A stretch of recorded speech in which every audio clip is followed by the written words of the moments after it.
iremos iniciar o curso de Formação de Cybersecurity e Segurança da Informação. Nesse curso foi dividido em 7 módulos, onde a gente vai aprender Introdução à Segurança da Informação, Carreira, Certificações, Comunidades e Eventos, sobre o que é o OWASP, Ethical Hacking, Ambientes, Comandos Linux e Windows e Ferramenta de Segurança da Informação. Esse curso vai ser uma breve explicação de como é a carreira de segurança cibernética. Eu me chamo Carlos Eduardo e serei seu instrutor. Eu sou entusiasta de segurança da informação, graduado em redes de computadores, tenho pós-graduação em segurança da informação, forense e ethical hacking. Já atuei em diversas áreas. A área de administração de redes, já fui instrutor de cursos cibernéticos, já fui coordenador da secretaria daqui de Maceió, já trabalhei como analista de segurança, já fui professor de pós-graduação e atualmente estou trabalhando como arquiteto de segurança da informação. Aqui embaixo tem esses QR Codes onde vocês podem entrar em contato comigo. Primeiro módulo, iremos ver a introdução sobre segurança cibernética. Dentro desse módulo, iremos ver os seguintes tópicos: introdução à segurança, os pilares da segurança da informação, definições de segurança da informação, soluções de segurança, classificações de segurança, aspectos legais, criminosos digitais e dinâmica de ataques. Então, iremos ter um overview de como funciona a segurança cibernética. Coloquei aqui para vocês algumas referências, onde vocês podem estar pesquisando sobre segurança da informação, desde o básico, sobre a questão de ISO, sobre segurança corporativa, criptografia e segurança de redes, avaliando o sistema de redes, análise de tráfego TCP/IP, alguns livros sobre técnicas de invasão, técnicas de aplicações web, como fazer exploração, alguns conteúdos básicos, tem ali o introdutório do Pentest e Pentest de aplicação web e o famoso livro do Hack de Esportes. Introdução à segurança. Neste módulo falaremos sobre o impacto de segurança na informação no nosso dia a dia. Falaremos sobre como a ameaça tem evoluído, e como precisamos entender o que acontece no cenário atual. Para poder falar em segurança, devemos entender, primeiramente, como funciona o ataque para poder executar a defesa. E o que é segurança da informação? A segurança da informação ela se refere à proteção existente das informações em uma determinada empresa, pessoa. Entende-se informação, segurança da informação de um dado, todo e qualquer conteúdo. Mesmo que para uma empresa esse conteúdo não seja válido ou não tenha alguma informação, mas para alguém essa informação é válida. Porque o invasor, quando estiver diante de alguma informação crítica ou alguma informação básica que seja, ele vai usar essa informação para poder ou montar um ataque ou chegar em um determinado usuário dentro da empresa. A informação ela pode ser de uso restrito ou exposta ao público, ou pode ser consultada ou requisitada através de um determinado ambiente. Pode ser estabelecida métricas para o uso dessa informação, onde você pode consultar com restrição ou sem restrição. Isso tem que ser definido junto com a equipe de segurança da informação, sobre o dado existente, para a melhoria da segurança da informação como um todo. No próximo, pilares de segurança da informação. Quais são os pilares de segurança da informação? Hoje, os pilares de segurança da informação, eles se dividem em 3. Confidencialidade, integridade e disponibilidade. A confidencialidade é a propriedade em que a informação esteja disponível ou relevada ao cliente, ou ao indivíduo, entidade, o processo não autorizado. Ele tem o objetivo de garantir que as pessoas que sejam autorizadas tenham acesso a essa informação. A integridade é a propriedade de salvaguardar a exatidão e o estado completo dos ativos. Quando falamos em integridade, quer dizer que o ativo o dado tem que estar íntegro, não pode ter sofrido nenhuma modificação e temos alguns meios para poder garantir essa proteção, através de firewalls, através de criptografia, de conformidade, o famoso compliance, recuperação de dados corretas, tempo de resposta a incidente e tráfego de dados pela internet, pela rede. No tópico de disponibilidade, né, no terceiro pilar da segurança da informação, a disponibilidade é o outro pilar da segurança da informação. Na disponibilidade é a garantia que a informação poderá ser acessada quando for necessária. Esse é o objetivo conseguido através da continuidade do serviço dos meios tecnológicos, envolvendo políticas de backup, redundância, segurança de acesso. E, com isso, temos a tríade, né, que é a famosa CID, conhecido como Confidencialidade, Integridade e Disponibilidade, também conhecido como CIA nos Estados Unidos. Isso garante que a informação que a gente tem que assegurar esteja confiável. O CID, ou CIA, né, como assim dizer, o princípio dela é oferecer foco e permite que especialistas de segurança cibernética priorizem ações para proteger o mundo digital.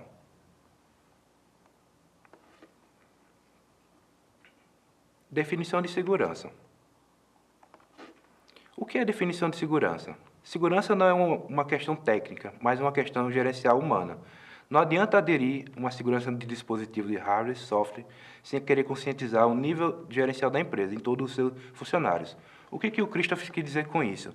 Ele quis dizer que não adianta você ter hardware, software, melhores valores, mais caros, e se você não treinar o seu usuário, que é a ponta de entrada. Se você não treinar o usuário, vai ser fácil um invasor chegar dentro da empresa ou obter uma informação para poder achar ali uma informação mais crítica dentro do seu ambiente. O conceito de segurança da informação, né, o conceito de segurança, no caso, refere-se à proteção contra perigo, ameaça em potencial, ou ausência de risco ou a certeza da inexistência de dúvidas. É um termo utilizado de maneira específica em diversas áreas, como, por exemplo, segurança social, segurança patrimonial, pode ser segurança alimentar, entre outras. Então, a definição de segurança não se emprega só à segurança da informação, mas sim na sociedade como um todo. No próximo tópico, iremos verificar o ponto de solução de segurança. Solução de segurança. Para termos a segurança no nosso ambiente corporativo ou pequenas empresas, precisamos ter ali a noção de três principais pilares, né, que são ferramentas, controles e políticas. Dentro dessas ferramentas, devemos ter controle de acesso, devemos ter políticas de backup bem definida, software de monitoramento, software de antivírus, firewall, WAF, EDR, entre outros. Quando falamos sobre controle, a gente tem que ter o controle, né, e documentar o inventário de dispositivos que são autorizados ou não autorizados. Devemos ter também quais são os softwares que estão autorizados e que não estão autorizados. Geralmente, esses softwares eles passam por uma avaliação de segurança, né? Geralmente, quem faz isso é um arquiteto de segurança, onde avalia a criticidade desse software para poder entrar dentro da empresa, onde é verificado ali a segurança do software e qual benefício ela vai trazer, ou, de repente, se for achado uma vulnerabilidade nesse software, não deve ser implementado dentro da empresa. Então, isso é feito um relatório desse inventário de software autorizado e não autorizado. Configuração de segurança de hardware e software, isso tem que estar catalogado. Então, devemos ter catalogado e configurado toda essa parte de hardware e software o que são utilizados. Na parte de políticas, devemos ter documentos onde definem as políticas de autenticação, autorização, encriptação de dados, resposta a incidentes, prevenção contra ransomware, parte de acesso, compliance, entre outros. Então, esses são os três principais pilares, né, que devemos ter dentro da empresa sobre ferramentas, controles e políticas. Aqui, nesse próximo slide, podemos observar que tem inúmeras proteções. Temos ali o firewall, temos um DLP, temos um EDR, Temos controle de senhas, que é o PAN, onde é armazenada as senhas de servidores. Temos também controles de aplicativos móveis, sistema de monitoramento, temos EDR, entre outros, sistema de intrusão. Nesse gráfico, nesse desenho, podemos observar que existem inúmeras proteções que podem ser implementadas, só que isso tudo não basta você tem que ter isso, claro, mas não basta ter só isso se você não tiver um treinamento, se você não tiver ali lado a lado com o desenvolvedor, lado a lado com a gestão, passando segurança e fazendo com que eles entendam que segurança é primordial dentro do ambiente, né?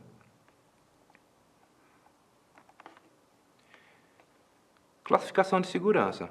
A segurança ela pode ser classificada em 3 principais tópicos: proteção de informação, segurança física e proteção lógica. Quando falamos em proteção da informação, existem alguns pilares, né? Proteção de pessoas, de áreas, de instalação, de documentos e materiais, proteção de sistemas e entre outros. Quando falamos sobre proteção de pessoas, a gente se refere ali a como a gente treina o nosso funcionário, né, para que ele não dê uma informação indevida, né? Isso é uma proteção de pessoa. Proteção de áreas e instalações. Você deixa qualquer usuário externo entrar no seu ambiente de servidor, isso é uma proteção. É bloquear, fazer com que ninguém sem autorização entre naquele ambiente sem a devida autorização.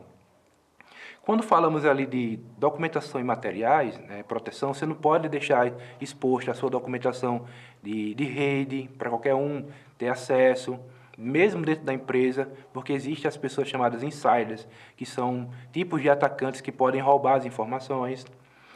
Mesma coisa dos sistemas, né? Devemos ter um sistema de proteção para sistema de informação, para que os invasores não consigam chegar aos nossos sistemas como um todo. Sobre proteção física, né? Existem alguns tópicos, principais tópicos, ali falando de backups, ambiente de alta disponibilidade, área de segura, descarte correto do lixo, políticas de mesa limpa e telas limpas, segurança de equipamentos. Quando falamos sobre backups, a gente se refere ali ao ciclo de como é realizado um backup, né? Se é feita uma cópia de segurança, se é feito um espelhamento do seu backup, se existe um planejamento do backup, se existe uma janela do backup para poder ser realizada, de que horas é realizado, como é feito esse backup. Esse backup, quando ele é realizado, ele é testado em seguida, porque não adianta a gente fazer backup e não realizar o teste do backup, para saber se o backup está íntegro. Então, existem vários tipos de backup, pode ser incremental, pode ser um backup completo. O incremental é aquele que vai sempre copiando um pouquinho a mais. O completo, você vai fazer diariamente toda a cópia do seu disco para um determinado local. Então, com isso, apareceu diversos métodos de fazer backup. Pode ser em fita, pode ser em discos rígidos ou até mesmo na nuvem, né? Quando a gente fala em nuvem, o backup na nuvem, geralmente, ele é um backup mais caro, é um backup incremental.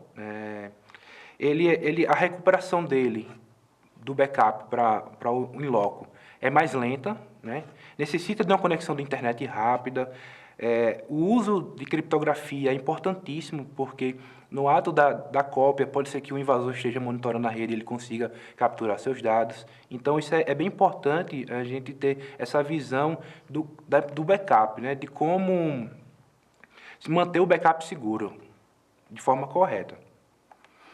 Quando falamos de ambiente de alta disponibilidade, a gente se refere ali a plano de contingência, né? Se tem mais de um servidor fazendo backup, trabalhando em paralelo, se existem nos servidores backup em hot swap, em RAID, em clustering, ou em storage, ou feito um espelhamento. Quando falamos de ambiente de alta disponibilidade em rede elétrica, a gente tem que saber que é necessário ter um no-break, necessário ter uma subestação, um aterramento para os servidores e estações críticas. Falando de infraestrutura, devemos ter um cabeamento correto, cabeamento estruturado, linha de comunicações, ter internet com rotas distintas, não no mesmo poste, até parece até brincadeira, mas quando você tem dois links de internet, se passar pelo mesmo poste, pode ser que esse poste venha a cair e você vai ficar sem internet do mesmo jeito. Então, você tem que estudar se a internet vem pelo poste A e a outra vem pelo poste B, né? Tendo uma rota alternativa. Quando falamos sobre área segura, a gente fala sobre controle de acesso. Quem pode ter acesso àquele perímetro do servidor, né? Se aquela área é segura realmente, se tem teclado ali disponível, se existe um cartão disponível para poder o invasor chegar, pegar esse cartão, entrar dentro do ambiente seguro dos servidores. Você deve proteger as suas senhas, não pode deixar senhas em post-it, em canto nenhum dentro do próximo servidor. E ter também vigilância, vídeo de vigilância. No caso, você tem que ter um ambiente com câmeras para fazer esse monitoramento de quem entra e de quem sai. Você pode ter também ali um ambiente com entrada controlada, como cartões, com biometria, entre outros. Quando falamos sobre descarte de lixo, a gente fala sobre como é descartado o lixo, se esse lixo é descartado de forma correta. Se existem documentos com criticidade alta dentro da empresa, devemos saber que esse lixo ele deve ser tratado como um lixo crítico e deve ser descartado corretamente. Esse lixo pode ser através de CD, pode ser papel, DVDs ou HDs. Será que vocês fazem o uso ou descarte correto do lixo? Lembra aquelas maquininhas de fragmentadores de papel e de CDs, onde vocês conseguem fazer o descarte correto do CD ou do papel? Isso é importantíssimo, porque dependendo da informação que tenha naquele papel ou naquele CD, pode ser recuperado de algum jeito. Quando eu falo também pode ser recuperado, porque existem técnicas, né, que conseguem recuperar colando os papéis, escaneando e recuperando essa informação. Devemos também ter muito cuidado com o descarte correto dos HDs. Existem inúmeras ferramentas na internet para poder fazer o descarte correto e apagar os dados que estão dentro desse HD. Existem empresas que, anualmente, elas fazem a renovação do seu parque tecnológico e, com isso, se não fizer essa exclusão correta da informação que está no HD, você acaba passando a informação para um determinado atacante, e isso vira um vetor de ataque. Política de mesa limpa, né? Ou telas limpas, né? Quem nunca ouviu falar daquela pessoa que anota a senha e cola ali no post-it no monitor? Não deve fazer isso, porque se fizer isso, passa um insider, como eu comentei anteriormente, é aquele agente malicioso dentro da empresa que às vezes quer fazer o mal, copia aquela senha, aquele usuário e faz uma ação fazendo com que você é a pessoa impactada, mas na verdade foi outra pessoa, né, por vacilo seu, por descuido seu, deixou a sua senha anotada em algum local. Essa senha não deve ser guardada em gavetas, não deve ser guardada sobre a mesa, embaixo do teclado ou qualquer outro lugar. O importante é que você tenha, para poder salvar essas senhas, um cofre de senha, né? Pode ser aqueles cofres de senhas tradicionais, né, que tem aí na internet, ou pode ser um cofre de senhas locais que você pode instalar na sua máquina, salvar todas as senhas e você guarda só uma única chave, onde você consegue colocar senhas complexas e os invasores não conseguirão, na verdade, chegar até as suas senhas, né? Porque você tem uma chave mestra maior e dentro desse aplicativo de guarda de senhas, existem senhas com criptografia altas. Então, é importantíssimo vocês terem essa noção. Segurança de equipamentos, né? É simples, segurança de equipamentos. Quando você deixa o seu equipamento ali dentro de um local ou de um ambiente que não tem segurança, como é que você protege? Existem cadeados que vocês podem conectar ao seu notebook, você pode conectar na mesa, deixar ele lá. Geralmente isso é aplicado dentro de órgãos públicos ou escolas, né, do Brasil. Quando falamos sobre segurança lógica, né, é basicamente Fala sobre antivírus, autenticação, criptografia, ferramentas de bloqueio de acesso, detecção de invasão, ferramentas como IPS, IDS, VPN. Então, devemos ter uma noção do que se trata segurança lógica. São métodos que vai auxiliar o analista de rede, o profissional de segurança, o administrador de redes, para manter a segurança no seu ambiente. E mesmo com isso tudo, vocês acham que o seu ambiente está seguro? A resposta é não, né? Não existe sistema 100% seguro. Aspectos legais. Quando falamos sobre aspectos legais, falamos sobre leis, né? No Brasil, foi implementada algumas leis para inibir o uso indevido da informação, técnicas de invasões, cópias, envio de e-mails massivos, entre outros, né? Uma lei que foi bastante conhecida no Brasil foi a lei de Carolina Dickmann, porque um indivíduo, né, uma pessoa maliciosa, conseguiu obter informações do dispositivo da Carolina Dickmann. E com isso, ela fez um maior, assim, teve um maior impacto na mídia, né? E aí ganhou-se esse nome dessa lei, que é a 12.737 de 2012. E com isso, existem diversas leis, né? E qual é a maior dificuldade, mesmo tendo essas leis? Reunir provas que têm a validade jurídica. Geralmente, quando a pessoa sofre uma invasão, você não tem como como é que eu posso dizer? Você não tem como metrificar o que foi, até onde o invasor foi. Se você não sabe como foi invadido, né? Às vezes você nem tem um conhecimento, se existe log do sistema, se o seu sistema realmente está deixando o log salvo na máquina, ou entre outros, né? Aí, quando a gente fala da lei da Carolina Dickmann, existem diversos pontos que a gente pode observar. São pontos que não deve, o dispositivo informático alheio conectado à rede de computadores mediante a violação indevidamente do mecanismo de segurança, adulterar, o invasor não pode adulterar, então está dentro da lei. No próximo slide eu vou mostrar um gráfico, uma planilha, onde ele fala um pouco sobre os aspectos legais, qual é o crime, né, a legislação e a pena que o invasor ele vai tomar, né, se ele cometer alguma conduta errada. No caso ali, enviar vírus. É errado? Sim. Enviar vírus, o comando, instrução de código, um programa, você fazer um programa errado com um ambiente malicioso, com fins maliciosos. Desenvolver um sistema onde o código malicioso tem um backdoor, uma porta dos fundos, você manda para o seu companheiro, o seu amiguinho, para uma pessoa terceira, e essa pessoa, ao executar, você ganha acesso à máquina.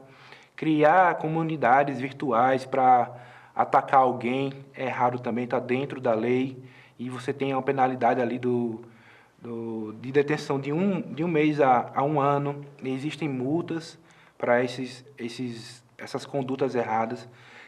Participar de comunidades virtuais que venham a fazer o uso de lança-perfume, né? Também é um crime.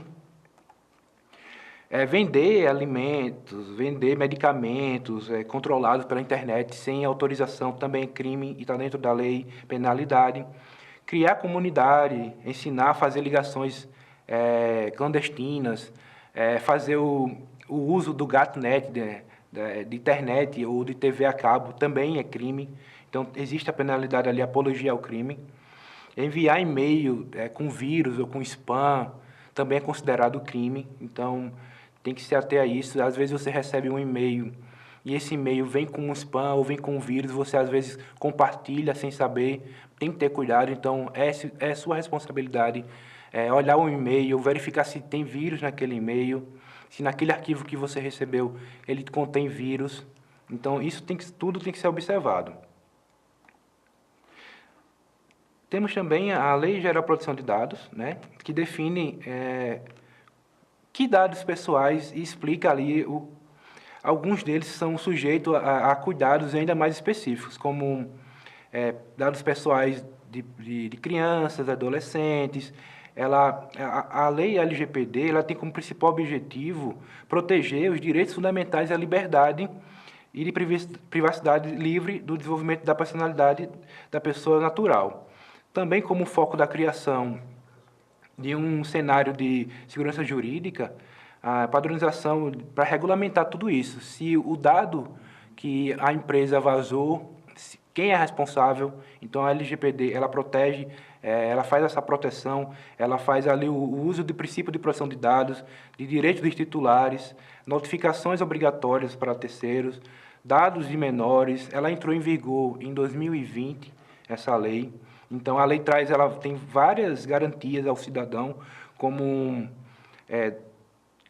onde seus dados estão. Você pode solicitar a exclusão desse dado. Você pode revogar o consentimento, você pode transferir os seus dados do fornecedor de serviço para outros, entre outras ações. Temos também, falando sobre aspectos legais, o Marco Civil da Internet, que é a norma que disciplina o uso da internet no Brasil por meio de previsão de princípios e garantias de direitos e deveres, para que quem faz o uso da internet, como uma determinação de diretrizes para a atuação do Estado, os principais pontos do Marco Civil é a definição de leis, definição de regras, privacidade, a neutralidade da rede, responsabilidade e guarda de logs.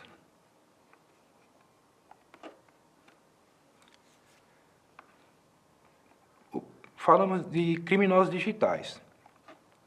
Os criminosos digitais, uma palavra acho que muito conhecida é a palavra hacker, né?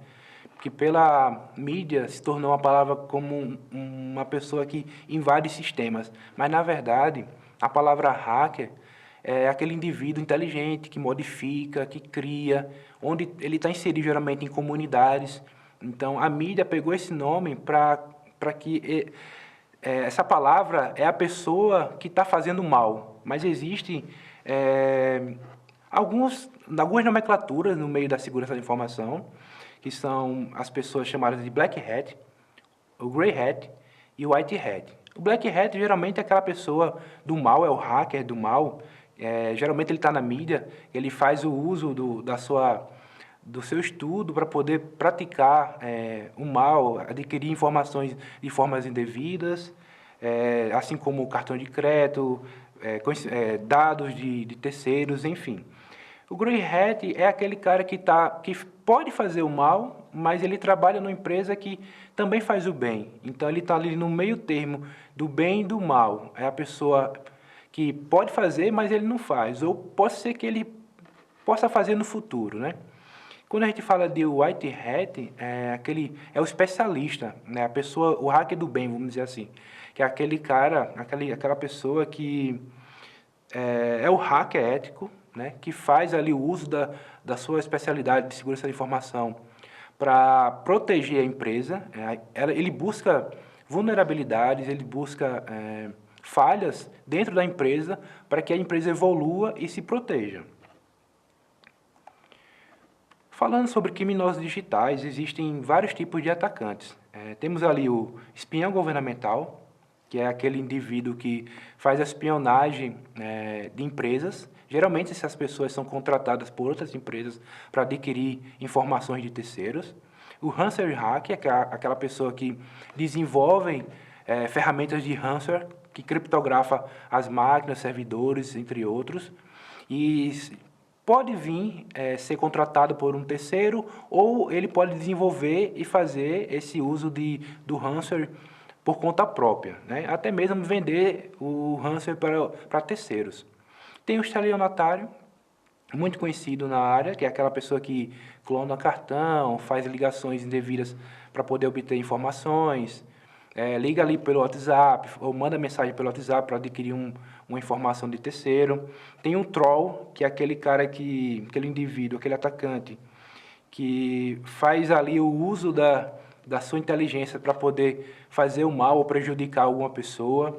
Existem os hacktivistas, que são hackers que eles lutam por uma causa, né? Eles lutam ali para proteger uma determinada pessoa ou um órgão, ou um determinado, como é que eu posso dizer, ele luta pelo bem das pessoas, né? Vamos dizer assim. O fraudador é aquele cara, já está dizendo, né? Ele faz fraude. Ele clona cartões, ele vende cartões na Deep Web, ele vende cartões a preços mínimos para poder dissipar ao máximo e ele ter um ganho financeiro. Falando sobre dois principais atacantes, né? É até interessante falar sobre esses dois casos. Esse primeiro caso, no caso do Troll, que teve um caso lembra do craque do jogo, né? Que é aquele famoso craque do jogo, que você é eleito, né, o melhor jogador da partida, né? E você faz a entrevista e ganha um prêmio. Teve um jogo do Vasco e, se não me engano, e o Santos, onde o Vasco estava perdendo e o goleiro Sidão, ele estava jogando muito mal e o Will Troll, né, ou várias pessoas, com o intuito de manipular na votação, eles fizeram ali uma votação para que o ganhador fosse o Sidão. Ele não jogou praticamente assim, pela mídia, o que foi passado pela mídia, que ele não jogou nada. Então, esse troll, ele criou um bot, ou ele chamou várias pessoas para poder fazer a votação do Sidão, e com isso o Sidão ele ganhou o prêmio do craque do jogo. Eu lembro até na época que a repórter foi fazer a entrevista com ele, até triste, assim, meio assim, sem querer chegar a falar com ele, porque ele viu, todos viram que o Sidão não estava jogando tão bem, e mesmo assim ela teria que falar com ele para falar porque ganhou e tal, e foi até chato na época, o goleiro Sidão ele comentou sobre o caso. E quando falamos sobre estelionatário, falamos dos principais golpes de WhatsApp, ou de ligações que se passando por mãe, por pai, procura de obter informação. Geralmente tem aquele golpe de ligar pedindo um dinheiro, dizendo que está sem dinheiro para pagar o cartão. E muitas pessoas ainda caem nesses golpes. Falando sobre dinâmicas de ataques. Antes de falarmos sobre a dinâmica de ataques, devemos entender a timeline dos principais ataques que ocorreram no passado. Em 2017, em abril de 2017, aconteceu um ataque na infraestrutura digital da Estônia por ativistas russos, né? Foi considerado o primeiro ataque de cibersegurança na época, né? Com consequência desse ataque, a OTAN ela criou um centro de defesa cibernética e um manual de instrução sobre esse tipo de ataque. Em agosto de 2018, contra a Rússia e a Geórgia, foi considerado ali um período que, quando estavam em guerra, eles fizeram ataques que coincidiram com operações em combates reais. Em 2012, em maio de 2012, foi descoberto ali um malware, né, chamado Flaming, utilizado para cyberespionagem, né, nos principais países do Oriente, 20 vezes maior do que o Stuxnet. Em janeiro de 2013, foi descoberta a ROCA, né? Uma rede de operação avançada de cyberespionagem e cybersecurity. Em junho de 2013, teve ali uma espionagem da NSA, né? Acho que todo mundo chegou a ouvir falar esse caso do Snowden, que o Brasil foi um dos países que sofreu espionagem, né, pelos Estados Unidos. Ele compartilhou diversos arquivos e programas na época falando sobre o que os Estados Unidos eles espionavam não só o Brasil, mas outros países. Em dezembro de 2014, teve ali o ataque da Sony, né?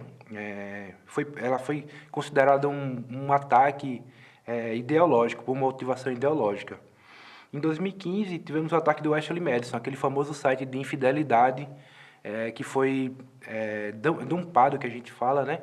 Foi descoberto 25 gigas de informações dos usuários, com nome, endereço, dados do usuário, de 40 milhões de usuários. Então, quem na época tinha um acesso daquele site que fazia, que tinha traição, né? Que fazia traição, praticava traição e era cadastrado nesse site, esse site foi exposto e essas informações foram vazadas na internet. Em 2016, foi descoberta a maior botnet, chamada Mirai, né, onde era possível realizar ataques a dispositivo IoT, né, foi considerado o maior ataque de DDoS já visto na época. E com isso, né, existem ameaças consideradas de alta persistência, né, que se chamaram de APT.